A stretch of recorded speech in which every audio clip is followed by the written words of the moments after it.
नमस्कार दोस्तों, मैं Rakesh Sharma your mind opener channel से।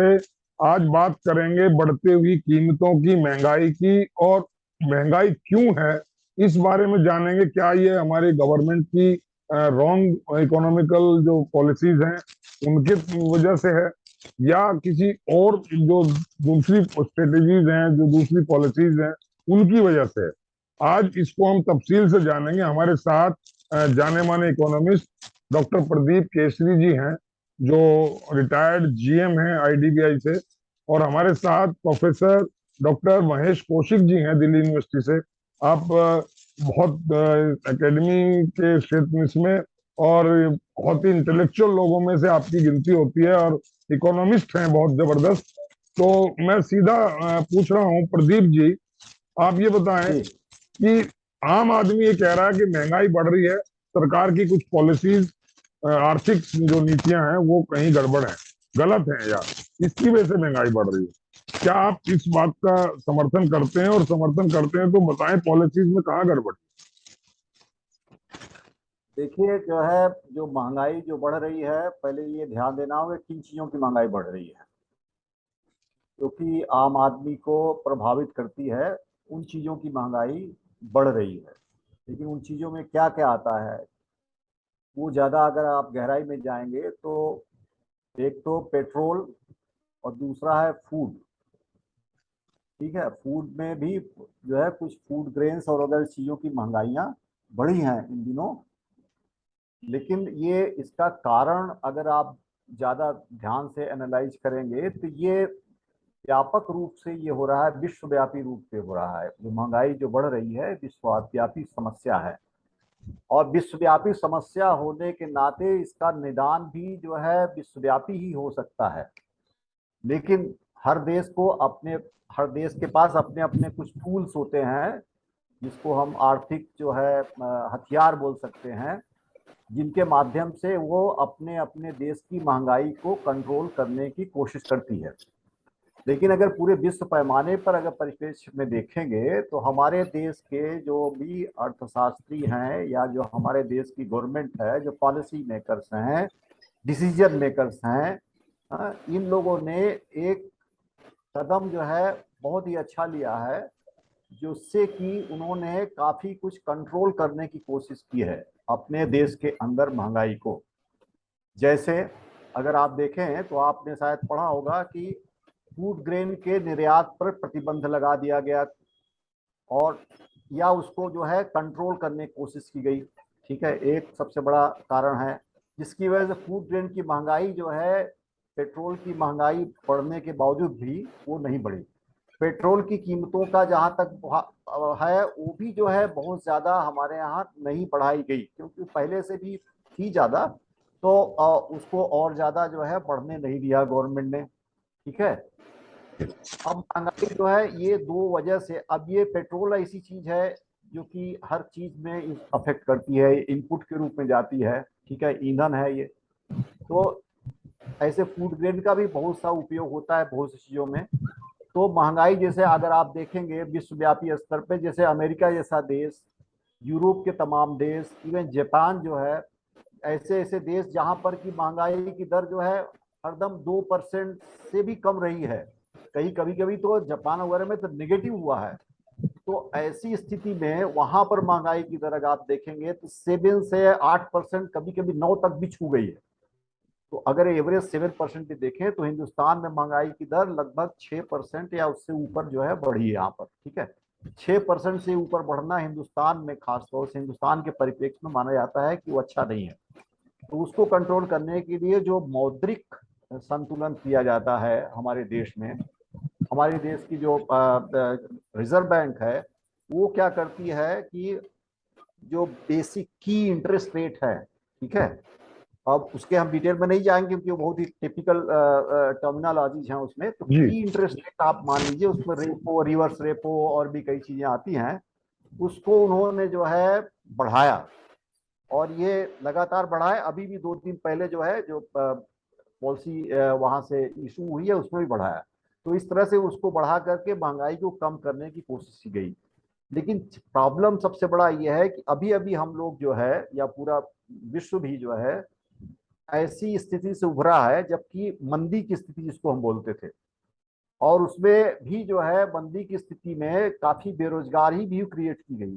तो अगर हम एकाएक बहुत ज्यादा अगर इंटरेस्ट रेट को जो है की इंटरेस्ट रेट को बढ़ाएंगे, तो क्या होगा अर्थव्यवस्था में, उससे जो है खाली महंगाई तो मान लीजिए कंट्रोल हो गई, लेकिन उसके साथ साथ जो है जो हमारी लोन है वो भी बहुत महंगे हो जाएंगे। अगर लोन महंगे होंगे तो जो हमारे तमाम व्यापार चल रहे हैं, उद्योग चल रहे हैं, जो लोन लेने वाले लोग हैं या जो पर्सनल लोन लेने वाले लोग भी हैं, जो व्हीकल लोन लेते हैं, पर्सनल लोन, हाउसिंग लोन लेते हैं, उनके रेट भी बहुत महंगे हो जाएंगे। जब उनके रेट महंगे हो जाएंगे तो एक जो है डिमांड की तरफ से वो भी डिमांड भी कम हो जाएगी, और जो है वो जो है जो जो उद्योगपति हैं या जो व्यापारी वर्ग है उसके ऊपर भी इंटरेस्ट का भार बहुत ज्यादा बन जाएगा। और जब इंटरेस्ट का भार ज्यादा बढ़ जाएगा तो वो भी जो है और महंगाई लाने की कोशिश करेगा अपनी उसकी प्रतिपूर्ति करने के लिए, या वो फेल होगा, मतलब कि वो लोन जो लिया है वो उसको देना बंद कर देगा, या उसका कम हिस्सा देने की वजह से वो लोन एनपीए हो जाएगा। तो एक दूसरी तरह की समस्या का भी शुरुआत है। इसलिए एक बहुत ही सोची समझे ढंग से यहाँ के जो आरबीआई है उन्होंने महंगाई को कंट्रोल करने की कोशिश की। ठीक है, उसके साथ साथ क्या हुआ है कि आप एक चीज और भी देख रहे हैं, जब ऐसी स्थिति आती है विश्व के पैमाने पर, तो अमेरिका में भी इस महंगाई को कंट्रोल करने के लिए उन्होंने भी इंटरेस्ट रेट बढ़ाया। तो ये खाली एक तरफ नहीं होता है, तो वहां जब बढ़ाया उन्होंने इंटरेस्ट रेट, तो उसकी वजह से जो यहाँ का पैसा था, ठीक है, जो यहाँ पर इन्वेस्ट किया हुआ जो स्टॉक मार्केट में जिसको एफआईआई बोलते हैं, फॉरेन इंस्टीट्यूशनल इन्वेस्टर्स, वो हैं जो उन्होंने पैसा किया था, वो भी निकालना शुरू किया। और काफी दिन तक अगर आप देखेंगे तो ये प्रक्रिया चली है, जून में पूरी तरह से चली है, जुलाई में काफी मतलब 15-20 जुलाई तक तो आराम से चली है, और उसके पहले भी जून के पहले मई में भी जो है वो पैसा अपना निकाल रहे थे। उसकी वजह से शेयर मार्केट भी बहुत डाउन हो गया था।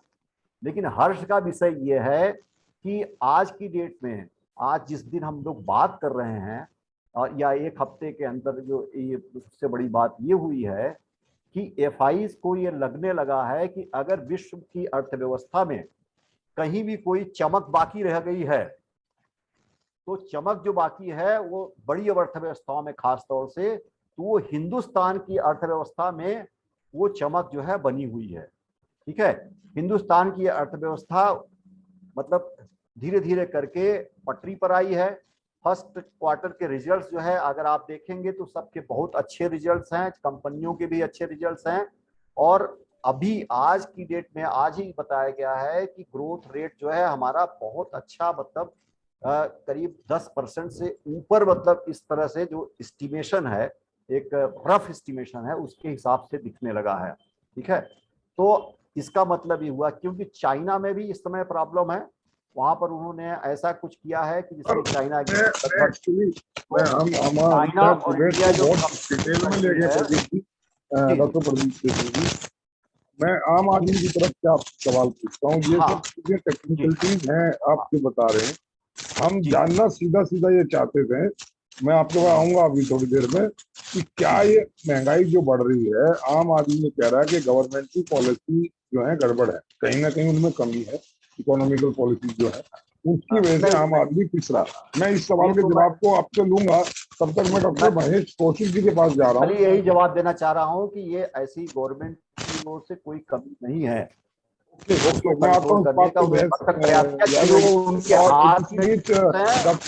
उमेश पाठक जी भी आ गए हमारे साथ, प्रोफेसर हैं दिल्ली यूनिवर्सिटी में। पाठक जी थोड़ा लाइट का अपना देखिए, कोई लाइट आपकी थोड़ी धुंधला आ रहा है, या कैमरा ठीक कर लीजिए थोड़ा सा अपना, जो मोबाइल का है जिसका भी है, थोड़ा लाइट धुंधला आ रहा है। ओके जी, डॉक्टर कौशिक। यस जी, मैं प्रदीप जी की बात से, अधिकांश बातों से सहमत हूँ, और उनका ये कहना ठीक है कि ये जो इम्पैक्ट है वो ग्लोबल इम्पैक्ट है। और अभी इसको अगर सरल भाषा में समझें कि ये कितना गवर्नमेंट की जो पॉलिसी है उसका कहीं ना कहीं एक कमी है उसमें, या फिर ये वास्तव में कोई ग्लोबल इम्पैक्ट है, कि इसको सरल भाषा में समझने का प्रयास करें तो हम ये जानते हैं कि 2020-21 जो है वो कोरोना से इफेक्ट रहा, और कोरोना से इफेक्ट रहा तो इसलिए दुनिया भर की अर्थव्यवस्थाओं में एक मंदी की स्थिति बननी शुरू हुई। उसका कारण ये था कि अनएम्प्लॉयमेंट बहुत ज्यादा बढ़ा इस सिचुएशन में, क्योंकि काम धंधे बंद हुए और इनकम लेवल डाउन हुआ, जिसकी वजह से जो इंडस्ट्रियल रिसेशन है, जिसको हम औद्योगिक मंदी कहते हैं, वो औद्योगिक मंदी की स्थिति बननी शुरू हुई। और ये सभी अर्थव्यवस्थाओं के सामने एक बड़ा चैलेंज था कि उस मंदी की स्थिति से कैसे अर्थव्यवस्थाओं को बाहर निकाला जाए। इसके लिए सरकारों ने बहुत सारे बेल आउट पैकेजेस दिए, और कहीं ना कहीं उस मंदी की स्थिति से निकालने के लिए लोगों की जो परचेजिंग पावर है, क्रय शक्ति है, उसको बढ़ाने के प्रयास शुरू किए। अब उसमें इफेक्ट क्या होता है कि जब आप क्रय शक्ति को बढ़ाने का प्रयास शुरू करते हैं बाजार में मांग लाने के लिए, जिससे कि जो उद्योग हैं वो प्रेरित हो सके उत्पादन के लिए, और फिर से रोजगार बढ़ सके, आय का स्तर बढ़ सके और अर्थव्यवस्था पुनः पटरी पर लौट सके। ये प्रयास सभी अर्थव्यवस्थाओं ने किए, उसमें भारत ने भी ये सारे प्रयास किए। प्रदीप जी ने काफी विस्तार से उन चीजों को बताया भी है, और मैं उन सभी बातों से सहमत भी हूँ कि वो सारे प्रयास भारत में भी किए गए। लेकिन जब आप ये प्रयास करते हैं कि आप लोगों की इनकम को बढ़ाने का प्रयास करते हैं, तो जब लोगों के हाथ में क्रय शक्ति आती है तो सबसे पहले वो क्या चीजें खरीदते हैं? सबसे पहले वो अपनी आवश्यकता की वस्तुएं खरीदते हैं, वो भोजन सामग्री खरीदेंगे।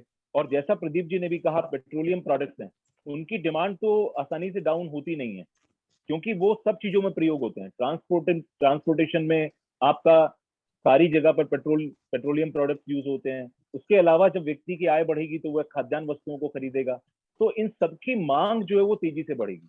लेकिन इन सबकी मांग बढ़ने से इनका उत्पादन बहुत तेजी से नहीं बढ़ सकता है। अगर आप चाहें कि खाद्यान्न वस्तुओं का उत्पादन उस गति से बढ़ जाएगा जिस गति से उसकी मांग बढ़ेगी, या पेट्रोलियम प्रोडक्ट्स का जो उत्पादन है वो आपको बहुत ज्यादा मिल जाएगा, वो संभव नहीं है। जैसे ही सारी चीजें खुली हैं 2022 के अंदर, तो तुरंत से इन चीजों की मांग बढ़नी शुरू हुई है, लेकिन इनका उत्पादन उस गति से किसी भी अर्थव्यवस्था में बढ़ नहीं सकता। इसलिए इनकी इन्फ्लेशन रेट जो है, जैसा प्रदीप जी ने भी कहा, फूड इन्फ्लेशन रेट जो है वो सबसे ज्यादा है इस समय पर। अगर हम देखें तो वह लगभग अगर हम ओवरऑल एवरेज करके देखें उसको, तो वो लगभग 7% से लेके और लगभग 11.5% के बीच में फूड इन्फ्लेशन रेट है। लेकिन बाकी इन्फ्लेशन रेट को देखें अगर हम, तो वो लगभग 3 से और 5% के बीच में है। ओवरऑल इन्फ्लेशन रेट देखें तो इस समय पर 7.1% इकोनॉमी में चल रहा है। अगर 7.1% को हम देखें तो उसके ऊपर जो इम्पैक्ट है, ये सारा का सारा फूड इन्फ्लेशन और पेट्रोलियम प्रोडक्ट्स का इम्पैक्ट आ रहा है। और जो कि अपने आप में एक रीजन तो ये है कि यहाँ पर परचेजिंग पावर बढ़ी है, जो सरकार के एफर्ट्स हैं कि लोग डिमांड करें। दूसरा, उसका जो पेट्रोलियम प्रोडक्ट का जो एक ग्लोबल इम्पैक्ट है वो पूरी दुनिया पर है, और उसको हम इस तरह से भी समझ सकते हैं कि ये नहीं है। अगर आप दुनिया के बड़े देश देखें, यहाँ तक कि जर्मनी से लेकर के यूएसए तक, जर्मनी में इस समय इन्फ्लेशन रेट जब भारत में 7.1% है तो जर्मनी में 7.5% है। यही कनाडा के अंदर 8.1% है। यही मैक्सिमो में 8.15% है, और यूएसए में 9% से ऊपर चल रहा है।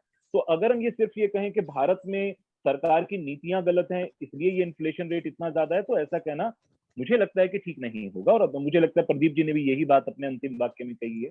और आरबीआई ने इसके लिए जो भी उपाय अपनाने शुरू किए, चाहे वो रेपो रेट को बढ़ाना है, बैंक रेट को बढ़ाना है, रिवर्स रेपो रेट में चेंजेस हैं, ये सारी चीजों से कोशिश यही है कि जो परचेजिंग पावर है उसे कंट्रोल किया जाए, ताकि जो फूड इन्फ्लेशन रेट है वो भी कंट्रोल में आ सके। लेकिन मेरा इसमें बस इतना ही सोचना है कि इसके साथ साथ जो हमारा फूड प्रोडक्शन है, जो भी हमारी चीजें हैं, एग्रीकल्चरल पॉलिसी है, उसको हमें लॉन्ग रन के लिए थोड़ा सा उसको मॉडिफाई करना होगा।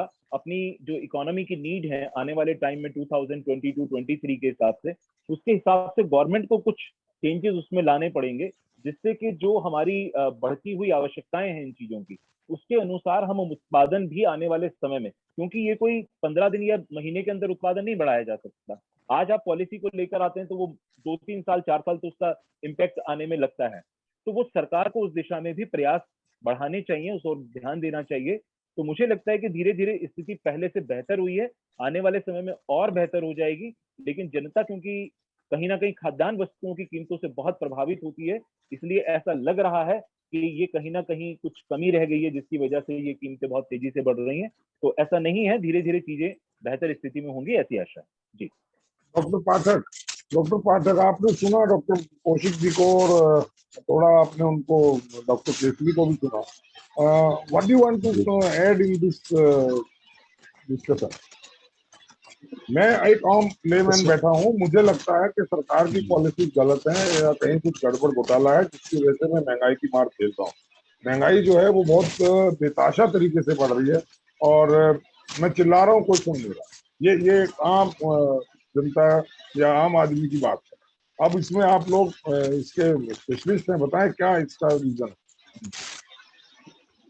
मैं सबसे पहले तो नमस्कार करूँगा आप एक्सपर्ट्स को, सबको, और आपको भी उद्योग से आने के लिए क्षमा चाहूँगा। मैं कहीं घर करने व्यस्त था और डॉक्टर महेश कौशिक जी ने बहुत विस्तार से चीज़ों को वैश्विक उदाहरणों के साथ समझाया और आपकी तरह से मैं भी इस फील्ड के लिए लेमैन ही हूँ, मैं स्पष्टवादी हूँ इस मामले में। लेकिन अर्थशास्त्र के विशेषज्ञ के तौर पर तो मैं नहीं हूँ, मैं अपने आप को मैं मानता हूँ। लेकिन जहाँ तक सामान्य जनता का सवाल है, इसमें हम और आप जैसे लोग आते हैं, आर्थिक समझ की बात के संदर्भ में मैं कह रहा हूँ। बाकी आर्थिक लेयर तो सबके अलग अलग होते ही हैं। जी। तो आम जनता को ये टर्मिनोलॉजी और ये वैश्विक गणनाएं, इन चीजें समझ में नहीं आती। वो तो एक गार्जियन के तौर पे गवर्नमेंट को देखती है और गार्जियन बच्चे को अगर जो है टॉफी नहीं देता है तो उसका गुस्सा लाजमी है। टैक्स के मामले में हम पिछले कुछ वर्षों में बेतहाशा रूप से ज्यादा लाभप्रद में स्थिति में है सरकार के तौर पे। हमारी वसूली हर साल लगातार बढ़ रही है। अभी हाल ही में अभी ITR भरे गए हैं और लेकिन जनता जब ये देखती है कि पहले की तुलना में इतने सारे टैक्स के बाद भी हम वही हैं या उससे नीचे जा रहे हैं, तो उसकी तुलना वो शुरू होती है। ये कुछ चीजें जो हैं बढ़ तो रही हैं, लेकिन उसका लाभ हम जनता को नहीं मिल पा रहा है। उसके पीछे सरकारी खर्चशाही भी है। ब्यूरोक्रेसी और पॉलिटिकल जो खर्चे हैं, उनके बारे में ना कोई हिसाब होता है, ना कोई किताब होता है और उसके बारे में कोई प्रश्न भी नहीं करता। लेकिन वो खर्चे दिखाई तो देते हैं। हर एक प्रोग्राम एक बड़े आयोजन के रूप में मनाया जाने लगा है। तो वो खर्च तो होंगे चाहे जहां से भी हो, पैसे तो भारत के ही हैं, वहीं से भी खर्च है। तो उसकी बात कहाँ पड़ेगी? वो थोड़े थोड़े जो टैक्स आते हैं वो आम जनता को ही भरने होते हैं और आम जनता का सरोकार जिन चीजों से है, उन चीजों में रिबेट मिलना चाहिए। बल्कि रिबेट उन चीजों में मिलता है जिसका आम जन से सरोकार नहीं है, जैसे एक्सपोर्ट की चीजों में है। बड़े इंडस्ट्रीज वाले जो इक्विपमेंट्स हैं, इंपोर्ट के हैं, उसमें छूट मिलती है, ड्यूटी छूट मिलती है। तो उससे आम आदमी को क्या फर्क पड़ना है? और ये सब मुद्दे जो जहाँ तक मुझे दिखाई दे रहे हैं, एक बहुत बड़ा रीजन है जिससे जनता थोड़ी दुखी होती है या व्यथित होती है। महंगाई एक मुद्दा जरूर है। मैं डॉक्टर महेश कौशिक जी से भी पूरी तरह सहमत हूँ कि वैश्विक मसला भी एक बहुत बड़ा कारण है। पूरी दुनिया इस समस्या से जूझ रही है, ऐसा नहीं है हम भारत में ही है। लेकिन हमारी जो समझ है, हमारे भारतीय मानसिकता की जो समझ है, वो दुनिया की तुलना में उतनी मेच्योर नहीं है जो चीजों को एक्सेप्ट कर सके। और इसकी तुलना हम अपने श्रीलंका से कर सकते हैं, मगर मेच्योरिटी के अभाव के कारण जनता विद्रोह पे हो गई। हम उससे बेहतर जरूर हैं, लेकिन हम समझ नहीं पाते हैं काफी हद तक। ये भी एक बहुत बड़ी सच्चाई, क्योंकि आर्थिक रूप से जागरूक होने का प्रश्न है या आर्थिक शिक्षा का प्रश्न है, अभी भी हमारे देश में बहुत पीछे है। एक आम आदमी आज भी अपने ITR नहीं भरता है, वो CA खोजता है। नहीं, बिल्कुल ठीक कहा हालांकि एक बहुत डॉक्टर ऐसा पाठक, हो चुका है। आपने बिल्कुल ठीक कहा। मैं भी उसी मानसिकता में के तहत बात कर रहा हूँ कि जितनी बंदिशें हैं, जितनी कटौतियां हैं, जितना टैक्सों में जो इंक्रीज है टैक्सेस में, वो सारा आम आदमी के ऊपर है। मेरे जैसा आखिरी पायदान पे खड़ा हुआ आदमी ये देखता है कि किसी गवर्नमेंट के किसी आला अफसर की कोई तनख्वाह में कटौती नहीं है, उसके किसी ऐशो आराम में कटौती नहीं है, उसको जो भी फैसिलिटीज मिल रही हैं वो बढ़ रही हैं, घट नहीं रही हैं। कोई मिनिस्ट्री में, कोई सरकार में जो लोग बैठे हैं, उनके ऊपर कोई किसी किस्म का कोई बंदिश नहीं है। उनको जो सब्सिडी मिल रही है, चाहे वो फूड में मिल रही है, चाहे वो उनको जो फैसिलिटीज हैं वो मिल रही है, उनमें कोई कमी नहीं है। तो सारा बोझ अल्टीमेटली मेरे पर और आप पर ही क्यों हो? वो उसका कहीं ना कहीं कंपनसेशन ऊपर से क्यों ना चले? ये डॉक्टर कौशिक, मतलब आप मेरी बात शायद समझ पा रहे हैं कि मुझे लगता है ऊपर तो सब ठीक है। और एक और बात मैं उसके बाद भी आपसे ही जानना चाहूंगा, क्योंकि मुझे पता है आपकी 6 बजे एक बहुत अर्जेंट मीटिंग है, और मैं जानना ये चाहता हूँ जैसा भाई साहब ने अभी, सॉरी डॉक्टर साहब ने जिक्र किया श्रीलंका का, वहां फ्रीबीज बांटी गई, बड़े बड़े वहां वायदे किए गए, ये फ्री वो फ्री, सब्सिडी दी गई, और उसका रिजल्ट पूरा वर्ल्ड ने देख रहा है और हम भी देख रहे हैं। क्या ये फ्रीबीज भी महंगाई को नहीं बढ़ाती? एक से 1 रुपया लेके दूसरे को 2 रुपया देना और उसको सब फ्री में, उसको हरामखोरी की आदत डाल देना कि आप कुछ मत करिए, हम आपको सब फ्री दें। क्या ये महंगाई को नहीं बढ़ा रहा कहीं ना कहीं, या इकोनॉमिकल स्ट्रक्चर को कहीं गड़बड़ नहीं कर रहा डॉक्टर साहब? जी जी देखिए, ये फ्री बीज का जो कंसेप्ट है, ये आजकल इकोनॉमिक्स के लिए तो बहुत चर्चा का विषय है, और साथ ही साथ राजनीतिक हलकों में भी इसके ऊपर बहुत चर्चा चल रही है कि ये नीति जो है वो कहाँ तक ठीक है कि आप सबको जो है फ्री बांट दें। तो इसमें जो भी इकोनॉमिक्स में हम जो लोग मॉडल पढ़ते हैं, उसमें अभी जो हम देखते हैं कि जिस पर रिसेंटली सब चीजों में चर्चा के बाद सहमति बनती है, वो ये है कि कैश जो सहायता लोगों को दी जाती है, गरीब वर्ग को, वो इन काइंड जो उनको हेल्प दी जाती है उससे बेहतर मानी जाती है, क्योंकि ऐसा माना जाता है कि जो कैश सब्सिडी है वह डायरेक्ट कंज्यूमर तक पहुंच जाती है। क्योंकि फॉर एग्जाम्पल, यदि आप एक एलपीजी के सिलेंडर पर 1000 रुपए का सिलेंडर और 300 रुपए उस पर सब्सिडी देकर 700 रुपए में आप प्रोवाइड कराते हैं, तो उसमें कहीं ना कहीं जो गैस एजेंसीज हैं वो फर्जी डाटा शो करके वो 300 की सब्सिडी अपने पास लेने का प्रयास करते हैं। यहाँ पर डायरेक्ट वो 300 रुपए कंज्यूमर के अकाउंट में चले जाते हैं, तो ऐसा माना जाता है कि वो बेहतर है। लेकिन इसको बहुत एक्सट्रीम तक ले जा करके कुछ पॉलिटिकल पार्टीज ने सीधे सीधे उसको सीधे कैश देना शुरू किया और बहुत सारी चीजों को फ्री करना शुरू कर दिया। अब ये कहाँ तक उचित है, ये वास्तव में एक विवाद का विषय है। लेकिन जहां तक मेरा अपना जो ज्ञान है या मेरी अपनी जो सोच कहती है, वो ये कहती है कि जो भी आपकी स्कीम्स हैं गवर्नमेंट की, वो वेलफेयर के लिए है। और वेलफेयर जो है वो कहीं ना कहीं तब बढ़ता है जब जो सबसे ज्यादा जो जरूरतमंद है उसको आपकी सुविधा, आपकी जो सब्सिडी है उसका लाभ मिलता है। यदि आप बिना उसका सेग्रीगेशन किए, बिना कोई उसका बाइफर्केशन किए पॉपुलेशन का, आप सबको एक तरफ से वो सारा लाभ बांट देते हैं, तो वो कहीं ना कहीं आपकी जो वोट पॉलिटिक्स है वो उसके लिए तो लाभकारी हो सकता है, किंतु वो समाज के कल्याण के लिए या अर्थव्यवस्था की दृष्टि से वो अच्छा नहीं माना जा सकता। फॉर एग्जाम्पल बात करते हैं, यदि आप ये कहते हैं कि भाई मेट्रो की सवारी आप सबके लिए फ्री कर रहे हैं, या बस का टिकट सबके लिए, महिलाओं के लिए A to Z फ्री कर रहे हैं, तो बिजली का बिल आप कहते हैं कि भाई सबके लिए आप 200 यूनिट तक फ्री कर रहे हैं, या पानी आप सबके लिए फ्री कर रहे हैं 1000 लीटर तक पर डे, इस तरह की स्कीम्स अगर आप लेकर आते हैं, तो इसका मतलब ये है कि जिनको वो वहां पर जरूरत थी, जो वास्तव में उसको अफोर्ड नहीं कर सकते थे उस रेट पर, उनको तो उसका लाभ मिल ही रहा है। साथ ही साथ वो लोग भी उसका अननेसेसरी बेनिफिट ले रहे हैं जो उसको अफोर्ड कर सकते थे। इससे कहीं ना कहीं जो रिसोर्सेज हैं उसके वेस्टेज को प्रमोशन मिलता है, क्योंकि जो लोग अफोर्ड कर सकते थे उनको भी अगर वो चीज फ्री मिलेगी तो वो डेफिनेटली उसकी इंपॉर्टेंस को नहीं समझेंगे और वो उसको वेस्ट भी करेंगे। तो एक और ये नेचुरल जो रिसोर्सेज या मैन मेड रिसोर्सेज, जो भी हमारे रिसोर्सेज हैं, वो उसका वेस्टेज को प्रमोट करता है। दूसरी ओर ये कहीं ना कहीं जो आपका वेलफेयर को मैक्सिमम करने का जो ऑब्जेक्टिव है उसको भी कहीं ना कहीं ये अच्छे रूप में प्राप्त नहीं करता है। तो ठीक है कि वेलफेयर स्कीम गवर्नमेंट को लॉन्च करना जरूरी है, वही उसका ऑब्जेक्टिव है, वेलफेयर मैक्सिमाइजेशन। लेकिन ये उसको ध्यान रखना होगा कि ये वेलफेयर मैक्सिमाइजेशन के लिए ये फ्री शिप जो चलाना, ये फ्री बीज की जो पॉलिसी है, ये कितनी यूजफुल है, तो डेफिनेटली ये एक चर्चा का विषय है। और अगर लोगों की आय उस तरह से उनके पास बचती है, तो देखिए जैसे अभी डॉक्टर पाठक भी कह रहे थे, मैं बहुत सरल शब्द में जितना इकोनॉमिक्स में हम लोग पढ़ते पढ़ाते हैं उसके हिसाब से ही बताना चाहूंगा। देखिए, सामान्य तौर पर यह माना जाता है कि महंगाई बढ़ने के दो कारण हैं। एक कारण यह है कि कहीं ना कहीं मांग बढ़ रही है।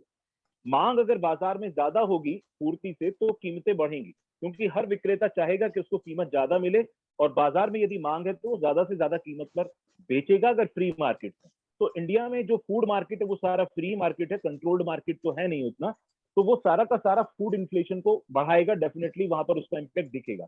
दूसरा क्या है कि यदि आपका प्रोडक्शन कम हो गया है तो भी आपकी मांग तो ज्यादा हो जाएगी, क्योंकि सप्लाई गिर गई है प्रोडक्शन कम होने से। तो हमारा प्रोडक्शन तो इंक्रीज कर नहीं रहा है। दूसरा, गवर्नमेंट ने जितनी स्कीम्स लॉन्च की है उससे इनकम इंक्रीज करने से डिमांड बढ़ रही है, तो डिमांड इंक्रीज कर रही है लेकिन सप्लाई उस रेशियो में इंक्रीज नहीं कर रही है। तो जो डिफरेंस है इसके कारण से ये सब इन्फ्लेशनरी प्रेशर हमको दिख रहे हैं, और ये इन्फ्लेशनरी प्रेशर इसलिए पूरी इकोनॉमी में, इंडिया में ही नहीं पूरे वर्ल्ड में भी दिख रहा है, क्योंकि ये जो इम्पैक्ट है, जैसे आजकल हम पढ़ते हैं हेल्थ पर भी कोरोना का इफेक्ट, के ये क्या है, कोरोना का आफ्टर इफेक्ट है, लोगों को हार्ट अटैक आ रहे हैं। लोगों को और अदर डिजीज हो रही है जिससे वो ओवरकम नहीं कर पा रहे हैं, क्योंकि कहीं ना कहीं पास्ट में उनको कोरोना हुआ है जिससे उनकी बॉडी की जो इम्यूनिटी है वो वीक हो गई है। इसी तरह से मैं इसको बताना चाहूंगा कि जो इकोनॉमी के भी इम्यूनिटी है वो थोड़ी वीक है, और इसलिए उससे ओवरकम करने में इकोनॉमी को टाइम लगेगा, और गवर्नमेंट को ये सारे मेजर्स जो गवर्नमेंट अडॉप्ट कर रही है इस सबका इम्पैक्ट दिखने में आपको समय लगेगा। तो ये फ्री बीज का भी एक इम्पैक्ट होता है, लेकिन ये इस समय पर जो इम्पैक्ट है उसको हम उससे नहीं कनेक्ट कर सकते। हाँ, वो अपने आप में एक पॉलिसी डिस्कशन का पार्ट जरूर है और उस पर होना चाहिए, वो हो भी रहा है। जी प्रदीप जी, जैसा डॉक्टर कौशिक ने कहा कि भाई ये फ्री बीज का अभी इतना इफेक्ट इस पे अभी नहीं आ रहा है, but you think in future इसका बहुत बैड इफेक्ट आएगा? तो बिकॉज पॉलिटिकल पार्टी सारी एक जैसी हैं, सबको कुछ ना कुछ अपना दिखता है, तो वो इसको कभी अपोज तो करेगी नहीं। आज केजरीवाल सरकार दिल्ली में फ्री बीज कर रहे हैं, पॉलिसी चला रहे हैं, तो कहीं बीजेपी चला रही है, कहीं समाजवादी चला रही है, कहीं और लोग चला रहे हैं, ये तो चलता रहेगा। तो क्या क्या आप समझते हैं कि इसका बहुत भयानक रिजल्ट होने वाला है, और ये आम आदमी को इसमें कोई फायदा नहीं है अल्टीमेटली?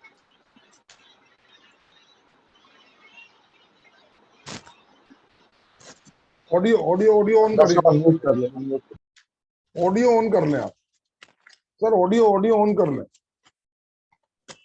अजय, अभी जो है एक स्टडी आई है जिसमें कि सारे स्टेट्स को रैंक किया गया है, ठीक है। RBI, reserve bank of India की स्टडी है वो, और उसमें ये दिखाने की जानने की कोशिश की गई है कि किस किस स्टेट की हालत कैसी है, ठीक है। क्योंकि ये जो फ्रीबी बांटने का प्रचलन शुरू हुआ है उसकी वजह से बहुत से स्टेट्स की रेवेन्यू और एक्सपेंडिचर, ठीक है, उसके बीच जो तालमेल होना चाहिए वो नहीं हो रहा है, और सबकी स्थिति, कुछ स्टेट्स की स्थिति तो बहुत ही खराब है। तो एक तरीके से आप कहिए कि हम श्रीलंका की तरह नहीं बनेंगे, श्रीलंका की तरह नहीं जा रहे हैं, लेकिन इसी देश में कुछ ऐसे स्टेट्स भी हैं जिनकी स्थिति ऐसी हो सकती है आगे चल करके। तो इसलिए फ्रीबी को भी जो है एक कंट्रोल में ही, हर चीज एक कंट्रोल में ही रहती है, ये तो हम लोग सब बचपन से जानते हैं। और ये भी कहा जाता है हमारे यहाँ खासतौर से हिंदुस्तान में कि जितनी बड़ी चादर है हमको उतना ही अपना पैर फैलाना है, ठीक है। तो ये चीज हर जगह लागू होती है, आपके अपने जीवन में वो भी लागू होती है, और ये सरकार के सारे पॉलिसीज में भी ये चीज लागू होती है। तो ये आपने बहुत अच्छा मुद्दा किया, लेकिन ये अपने आप में ही बहुत बड़ा मुद्दा है, क्योंकि ये सेंटर स्टेट रिलेशनशिप का मुद्दा है, ठीक है। और उन स्टेट में आपको जान करके ये मतलब हम घबराहट होगी कि उसमें खाली बिहार और बंगाल ही नहीं है, उसमें और भी अच्छे स्टेट, जो कि जैसे कि आंध्र प्रदेश जैसा स्टेट भी उसमें आता है, ठीक है। क्योंकि फ्रीबी की जो परंपरा है वो जो है बहुत दिनों से चल रही है। इनफैक्ट ये कहा जाए फ्रीबी की परंपरा जो है ये साउथ से ज्यादा आई है इधर की ओर, यस एग्जैक्टली। लेकिन साउथ के स्टेट्स की अपनी रेवेन्यू बहुत अच्छी होती थी, ठीक है। तो रेवेन्यू को अगर नहीं बढ़ाएंगे, जैसे दिल्ली में है, रेवेन्यू को अगर नहीं बढ़ाएंगे, लेकिन दिल्ली का एक एक एक अलग से स्थान है, क्योंकि वो सेंट्रल से भी गवर्न है और स्टेट से भी गवर्न है। तो दिल्ली, और दूसरी बात तमाम बड़ी बड़ी इंडस्ट्रीज के जो है हेड ऑफिस यहाँ पर है, तो Delhi can afford to a large extent, लेकिन there are many states which can not afford. तो ये जो स्थिति है इसको जो है, इसीलिए जो है, जो कम से कम सेंट्रल लेवल पे जो इन लोगों ने किया है वो तो मैं उनको साधुवाद कहूंगा कि उन्होंने इस तरह से फ्रीबीज को पनपने नहीं दिया। हाँ, जहां तक एक्सपेंडिचर का सवाल है, डॉक्टर उमेश पाठक ने जो बात कही, हम समझते हैं कि वो भी बहुत महत्वपूर्ण है कि हम जो है देखिए दो तरह से चीजों को कर सकते हैं। मतलब जैसे प्रॉफिट बढ़ाया जाता है, ऐसे रेवेन्यू और एक्सपेंडिचर के बीच का जो गैप है उसको भी कम किया जा सकता है। एक चीज तो यह है कि एक्सपेंडिचर को कर्टेल किया जाए, एक्सपेंडिचर को कम किया जाए, खासतौर से जो बिना वजह के एक्सपेंडिचर है वो कम किया जाए। तो जो बिना वजह के एक्सपेंडिचर है उसको अगर कम किया जाएगा तो वो चीज बहुत सही है कि तमाम जो ऐसे क्लासेज हैं जो इंडिया में, कॉस्टिंग कम हो जाएगी, उनकी जो है उनके एक्सपेंडिचर्स को कम किया जाए, या कोई पॉलिसी ऐसा हो जिससे कि, अब उसमें टैक्स ही ज्यादा पॉलिसी हो सकता है। अब टैक्स पॉलिसी में प्रॉब्लम जो है, अगर बहुत ज्यादा टैक्स लगा देंगे तो लोग टैक्स चोरी करने लगते हैं। तो अब ये सब सारे बैलेंस जो है देखने पड़ेंगे कि कैसे इसको लाया जाए हिंदुस्तान में। और भ्रष्टाचार भी एक बहुत बड़ा मुद्दा है, जिसकी वजह से मतलब हर चीज के दाम बढ़ जाते हैं, ठीक है ना। भ्रष्टाचार की वजह से भी बहुत दाम बढ़ते हैं। तो ये भ्रष्टाचार में रोक जो है कैसे लगाया जाए। फ्रीबीज को जो है अगर हम उसका अगर देखें तो फ्रीबीज को हम किस तरह से दे सकते हैं, ठीक है। फ्रीबीज को हम बहुत तरह से दे सकते हैं, ठीक है। मान लीजिए एजुकेशन और हेल्थ के मामले में अगर फ्रीबीज को बढ़ावा दिया जाए तो ये लोगों के अंदर कैपेसिटी बिल्डिंग भी क्रिएट करेगा, ठीक है। अगर फ्रीबी ऐसे दे दिया जाए, आपको पैसा मिल गया, आपको टेलीविजन मिल गया, हम तो कह रहे हैं कि अगर ऐसा भी स्थिति आ सकती है कि जब दारू भी फ्री में मिलने लगे बहुत से लोगों को, तो आप सोच सकते हैं कि उससे हेल्थ भी खराब होता है और चीजें भी खराब होती हैं, ठीक है। तो इसी तरह से लोग बांट रहे हैं रेवड़ियां जिसको बोलते हैं हम लोग। तो रेवड़ियां बांटना जब तक बंद नहीं होगा, हाँ अगर सब्सिडाइज किया जाए एजुकेशन को, हेल्थ को, सेक्टर को और चीजों को, लेकिन ये सारे के लिए कंसर्टेड नीति बननी चाहिए, सारे स्टेट इससे एग्री करने चाहिए। अब जीएसटी का ही ये आप बात, मानते हो ना कहीं ये हाँ पॉलिसीज में कहीं कमी है जो हाँ नहीं हाँ बन पा रही। हाँ हाँ, तो उसका पॉलिसी की सफर कमी तो है, लेकिन उसका सफर उसका मैं हूँ या लेकिन आम आदमी, आप भी हैं, मैं भी। लेकिन हाँ, हम आम आदमी हैं, लेकिन हम आम आदमी के सामने एक समस्या यही है कि हम लोग ज्यादातर जो है जो इश्यूज में उलझे रहते हैं दिन रात, अपने हिंदू मुस्लिम इशू से लेकर के, कभी जात पात के इशूज के लेकर के, इन सब चीजों के इशूज को लेकर ज्यादा उलझे रहते हैं। और अगर हमें हम सोचना इनको थोड़ा पॉलिसीज छोड़ के बारे में करके चाहिए, इनका, ना कि अगर इस हम तरह अगर की अगर ये अगर कम्युनल आर्थिक चीजों को ना सामाजिक छोड़ जो के। कुरीतियां हैं उनकी ओर जो है अगर हम ज्यादा ध्यान दें और उनकी ओर हम मुझे ज्यादा, अनुमति मैं दीजिएगा, क्योंकि आता हमारा हूँ। मैं ये मैं जज कर रहा हूँ ये पहले। डॉक्टर पब्लिक की ओर, डॉक्टर कौशिक सिर्फ आपके 2 मिनट दूंगा, फिर मैं बस मीटिंग भी बाउंड अप ही कर रहा हूँ। तो मैं जानना ये चाहता हूँ अल्टीमेटली, फिर वही बात घूम फिर के आ जाती है, जैसा डॉक्टर किसी ने कहा कि वाकई कुछ पॉलिसीज ऐसी हैं जिनकी वजह से गड़बड़ हो रहा है, और सरकार को ये कम्युनल चीजों को छोड़ के और हम लोगों को भी उसके बारे में ज्यादा सोचना चाहिए, नहीं जिससे शर्मा आम जी, आदमी बेनिफिट हो। मैं खाली खाली पॉलिसी की बात नहीं कर रहा हूँ, एक अवेयरनेस की बात भी कर रहा अवेयरनेस हूँ, वही हो जनरल अवेयरनेस, तो सामाजिक जो इसमें है जो अवेयरनेस। अब जो हमारा मुद्दा था आज की जो डिस्कशन का जो मुद्दा था वो यही था कि आम आदमी सफर वो किस वजह से, उसको क्या कह के हम समझाएं कि नहीं भाई ये इतना टेक्निकलीज है इसलिए महंगाई बढ़ रही है और इसमें सरकार की कोई गलती नहीं, क्या ये कहें? या ये कहें कि बाकी सरकार को कुछ गुंजाइश है उसमें पॉलिसीज में मॉडिफिकेशन की? ऐसा आप क्या समझते हैं एज एन इकोनॉमिस्ट? मैं आपसे जानना चाहता हूँ डॉक्टर कोच। जी, मुझे लगता है कि गवर्नमेंट को यहाँ पर जो भी उपाय हैं वो कहीं ना कहीं प्रोडक्शन पर, एक तो जो है एम्फसाइज करना चाहिए प्रोडक्शन इंक्रीज करने पर, और उसमें जो एग्रीकल्चर है उसको कहीं ना कहीं सपोर्ट करना चाहिए, जिससे कि वहां पर जो एग्रीकल्चरल प्रोडक्ट्स हैं उनका प्रोडक्शन बढ़े, लेकिन उसमें लंबा समय लगेगा। इसलिए जिन जिन फूड प्रोडक्ट की जो प्राइसेस हैं वो राइज कर रहे हैं, उनका अभी फॉर द टाइम बिंग, मतलब अभी जल्दी से तो ये कर सकती है कि उनके कहीं ना कहीं आयात करके उन फूड प्रोडक्ट को और उनकी जो सप्लाई है उसको इंक्रीज किया जा सके, जिससे मार्केट में तुरंत से उनके रेट को कंट्रोल किया जा सके। तो ये तो तुरंत के लिए उपाय है, लेकिन ये उपाय जो है ये परमानेंट उपाय नहीं हो सकता कि आप हमेशा इम्पोर्ट करते रहेंगे फूड प्रोडक्ट का और उससे आप जो है सप्लाई इंक्रीज करके डिमांड को सेटिस्फाई कर पाए, तो वो संभव नहीं है। लेकिन अभी चूंकि आप कहें कि उत्पादन बढ़ा करके महंगाई को कंट्रोल कर लें, तो उत्पादन बढ़ाना तो कोई 15 दिन और महीने और 2 महीने का काम नहीं है। उसके लिए तो एक लंबी पॉलिसी गवर्नमेंट को, मैं पहले ही कह चुका हूँ, वो लेकर चलना पड़ेगा कि कैसे हमें फूड प्रोडक्ट्स का जो प्रोडक्शन है वो इंक्रीज करना पड़ेगा। और इसके लिए बीच में अभी आप आयात कर सकते हैं उनका, जिनकी भी चीजों की महंगाई बढ़ रही है। ठीक इसी प्रकार से जो आपका पेट्रोलियम प्रोडक्ट्स हैं उस पर से जो डिपेंडेंसी है हमारी इकोनॉमी की, उसको हमें लॉन्ग रन एक पॉलिसी लेके चलनी पड़ेगी कि वो डिपेंडेंसी कम हो, और उस दिशा में सरकार काम भी कर रही है। नितिन गडकरी उसमें बहुत अच्छा काम कर रहे हैं। वो अभी इसके लिए जो वैकल्पिक ईंधन है उस पर बहुत अच्छा काम अभी सरकार कर रही है, और मुझे लगता है, आप बात ये रिकॉर्ड में रखिएगा, अभी आने वाले टाइम में 1 से 2 साल में उसका इम्पैक्ट थोड़ा थोड़ा अब आपको नजर अभी आना शुरू हो जाएगा कि जो हमारी टोटल डिपेंडेंसी थी पेट्रोलियम प्रोडक्ट्स पर, पेट्रोल पर, वो धीरे धीरे अब कम होगी। जो इलेक्ट्रिकल व्हीकल्स हैं वो इलेक्ट्रिकल व्हीकल्स की जैसे जैसे इकोनॉमी में डिमांड जनरेट होगी तो हमारी डिपेंडेंसी उधर पेट्रोलियम से कम होगी, तो जो पेट्रोलियम के कारण जो इन्फ्लेशन है वो भी धीरे धीरे कंट्रोल में आएगा, लेकिन इस सब में समय लगने वाला है। तो ये ऐसा नहीं है कि सरकार के पास कोई जादू की छड़ी है और उसने घुमा दी और वो 5 दिन के अंदर 7 दिन के अंदर वो इन्फ्लेशन को कंट्रोल कर दे, ऐसा किसी सरकार के हाथ में नहीं। इनिशिएशन ऑफ पॉलिसी, मतलब बेस्ट पॉलिसी लानी तो पड़ेगी। मतलब जैसे ये इलेक्ट्रॉनिक व्हीकल का आपने बताया, ऐसे हर चीज का कहीं ना कहीं कोई ना कोई वाया मीडिया निकालना पड़ेगा। एक ही चीज पे डिपेंडेंट होकर उसके भरोसे रहते तो उसकी वेट करते रहे, ये तो बात ठीक है ना। तो उमेश जी, आपके पास भी 1 मिनट है, आप बताएं कुछ कहना चाहते हैं, मैं तो वाइंड अप करें आज की। सर बहुत कम समय है और बड़ा अच्छा लगा मुझे आपने अवसर दिया इतने अर्थशास्त्र के विद्वज्जनों से सुनने का। मुझे भी बहुत ज्ञान मिला है, बहुत आभार आपका डॉक्टर मनीष जी का और डॉक्टर प्रदीप जी का। और एज ए लेमैन मैं लिटरेचर का आदमी हूँ, तो बस इतना ही कहूँगा कि अभी जो हालात हैं कि हमारे MP MLAs को तो एक बार जीतने में लाइफ टाइम पेंशन मिलती है, बाकी सारी मिशनरी से पेंशन हटा दी जा रही है। तो ये जो भेदभाव है तो वो अदम बुंदली के क्षेत्र ऐसा है कि आपका कहना है कि बहुत सारे सुधार हो बिल्कुल सकते हैं। प्रदीप जी भी इस बात से समर्थन करेंगे। जो सब्सिडीज है वो ऊपर की बंद करके नीचे आम जिसको जरूरतमंद है, जैसा डॉक्टर कोची ने कहा था, वहां पहुंचनी चाहिए जिनको बहुत ज्यादा जरूरत है। जिनको जरूरत नहीं है उनको सब्सिडीज दे करके आप उनको खराब कर दो।